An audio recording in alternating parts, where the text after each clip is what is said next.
Welcome to this Killick Explains video, and welcome to another topical one. This time I want to consider charitable giving. The war in Ukraine has thrown that somewhat into the spotlight. Many people are considering ways they can make charitable donations or gifts. And outside of that awful situation, it's a useful topic to just summarise so that as we approach, for example, the end of a tax year, those people who haven't used up their gifting budget, and I personally set one each year, might consider ways to do so. So how do you go about it? Here are a few guidelines. I'll be happy to offer further information and an email address at the end. So first of all, there's picking which cause to support. Now, the key here really is find something that matters to you, something that's important to you. And right now, it would be entirely understandable if that was something linked to the situation in Ukraine. But outside of that, charities in which you have a personal interest, perhaps relatives have worked in them, for example, in my case, is something you're committed to. There are loads and loads out there, so it's important to sort of refine your choice, because otherwise you can effectively do nothing. You're bamboozled by the sheer number there are to give to. Look at how popular that particular cause is, and people have mixed views on this. Some people like to follow the crowd and give to a well-established large charity with a known name. Others actually are happy to do the opposite for reasons I'll come back to in just a moment. And really important, whatever you choose, make sure it's registered.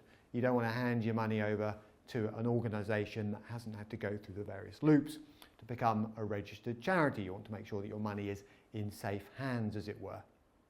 Now, having chosen your particular charity, and just to go back, do I give to a big established charity? There are some people who think, well, actually, an awful lot of my money is going to go into sort of overheads, if you like, paying for that head office, paying for expensive staff.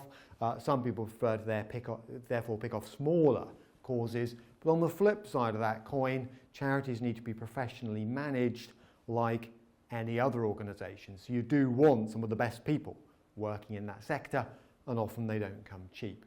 Anyway, that's for you to decide, but how to do it. What are the ways you can actually make a charitable donation or gift once you've decided who it's going to go to? Well, here are some guidelines. Number one, there is direct action.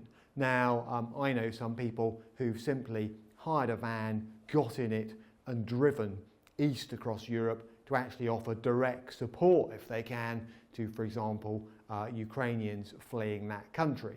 Now, that won't be for everyone for any number of reasons, but direct action is obviously a form of charitable assistance, but here I'm going to focus on the other financial methods, if you like. Then there are gifts via payroll. So there's a Give As You Earn scheme, which many employers have signed up to, which effectively, the way this works, the reason it's quite attractive, is it enables employees and employers, on a basis that suits them, to donate on a regular basis to charity, one-off lump sums to charity, to group employees' contributions together to make a lump sum donation. And effectively, here's the neat thing, you give a gross amount to charity for a net cost to you.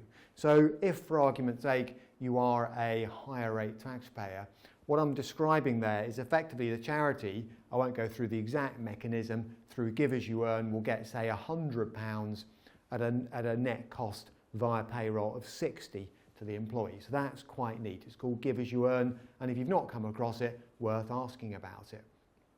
Then there are private donations, obviously, one-off or regular sums. So you can set up your own scheme, if you like, whereby you make, as I say, a one-off donation, or you do it on a sort of monthly direct debit basis. The advantage of doing it regularly is then you don't have to forget. If you're setting an annual budget each tax year, for example, I'm going to give this amount to charity.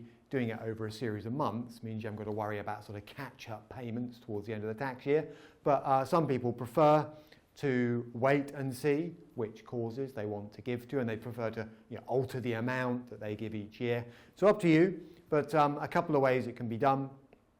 Then you've got donating shares. Now, some people don't know about this. There is an organisation called ShareGift, and what they do is essentially say, if you've got some very small shareholdings, perhaps some old shareholdings, and frankly, liquidating them is going to cost you more than actually the shares are worth, and they're kind of just sitting there doing nothing.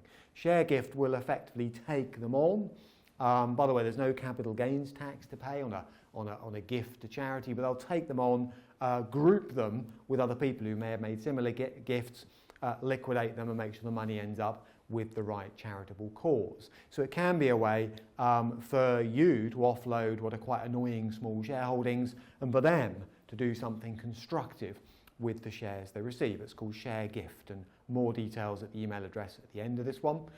Then there are pure outright gifts. Now, the Ukrainian crisis has thrown these into the spotlight.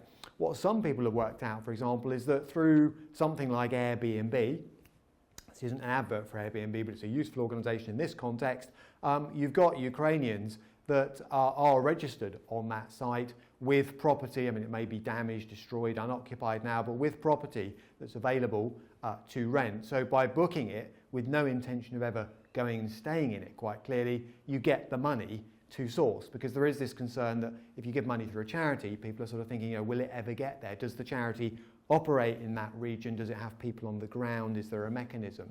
So I just put that out there as another possibility, calling that a pure gift, if you like.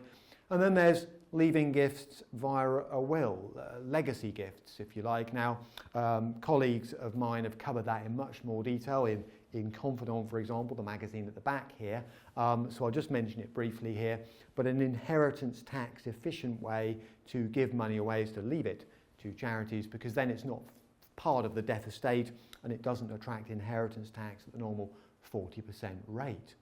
So lots of different ways potentially to give money to charity, either through a standard route, if you like, give as you earn donations, or through a slightly more unconventional route, anything from going to try and offer help if you think you can, through to making direct gifts via something like another website. Now, a few points on choosing a charity, and then I'll close out with, as I mentioned, the email address at the end. So, how do you pick a charity? I mean, all kinds of organisations claim, for example, to be doing stuff to help Ukraine, and many of them will be. Experience is important. You know, look at, is this a charity that's got experience operating in that area, operating in difficult conditions? Has it got experts on the ground? Has it got people that can actually get into what might be quite tricky situations to offer constructive help and support? Does it have the medical expertise? Does it have the construction expertise, depending on what they're offering? What size is it? Point I made earlier on, some people like big charities because they know the infrastructure's in place. Others, and it's personal choice, prefer to go through much smaller ones for the kind of cost considerations I mentioned earlier.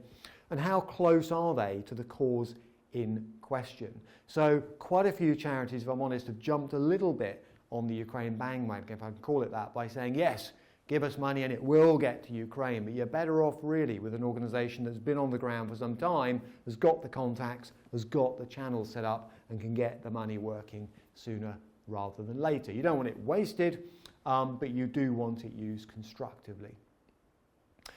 Finally, from a personal point of view, if you are kind enough to give to charity, remember a couple of things.